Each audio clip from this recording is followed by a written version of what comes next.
আপনি বলবেন। না, অবশ্যই, অবশ্যই। যেকোনো মৃত্যুই দুঃখজনক। সেটা ভারতীয় হোক বা বাংলাদেশী হোক। জি। কিন্তু দুর্ভাগ্যজনকভাবে আমি দেখেছি বাংলাদেশে যখন গণমাধ্যমে প্রকাশিত হয় যে বাংলাদেশী নিহত, আর ভারতীয় গণমাধ্যমে প্রকাশিত হয় বাংলাদেশী চোরাকারবারি নিহত।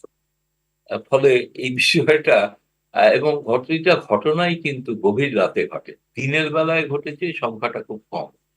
ফলে আমি জানি না এই বিষয়টা আমার মনে হয়েছিল আমার নিজের ব্যক্তিগত প্রস্তাব হচ্ছে যে এটা ২ দেশের আ সিভিল সোসাইটি বা সাংবাদিক মহল তারা ঘটনাস্থল পরিদর্শন করুন, যৌথভাবে প্রতিবেদন তৈরি করুন। কি কারণে গণহত্যাগুলো ঘটছে? এটা কিন্তু প্রকৃতপক্ষে সঠিকভাবে কিন্তু কোনো গবেষণা হয়নি। এইটা আমার কাছে সংখ্যাটা আমরা জানি আরকি। সংখ্যাটা কিন্তু দেখি। একটা তো ঘটনা কিন্তু ঘটেছিল যে কোনো ফেলানি একটি শিশু মৃত্যু নিয়ে কিন্তু বাংলাদেশে ব্যাপক প্রতিক্রিয়া হয়েছিল। সে তো আর চোরাকারবারি হওয়ার কথা নয়। তাহলে সেটি কেন না, না, ঘটল? এ তো ঘটনা। সবাই চোরাকারবারি এমন তো নয়। কিন্তু কিছু অঘটন তো ঘটেই থাকে। যে ঘটনা আপনি যে কথাগুলো উল্লেখ করছেন সেটা বহু পুরনো ঘটনা। সেই জি। ঘটনা একটা ছোট্ট সম্পর্কে বলতে চাই ভারতীয় এখানে যে আমার জওয়ানকে শাস্তিও দেওয়া হয়েছে। গৌতম দা, ছোট্ট একটা জিনিস মনে করিয়ে দিতে চাই।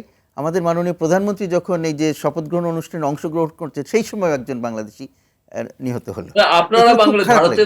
ভারতের গণমাধ্যমে প্রকাশিত হয়েছে বাংলাদেশী চোরাকারবারি নিয়ে। চোরাকারবিও তো হ্যাঁ, বাংলাদেশি বাংলাদেশের তো, বিডিআরকেও বলা বাংলাদেশি হয়েছিল তো, যে বিডিআর তো সহযোগী। মারছে না, ওদিক কিন্তু থেকেও আসছে।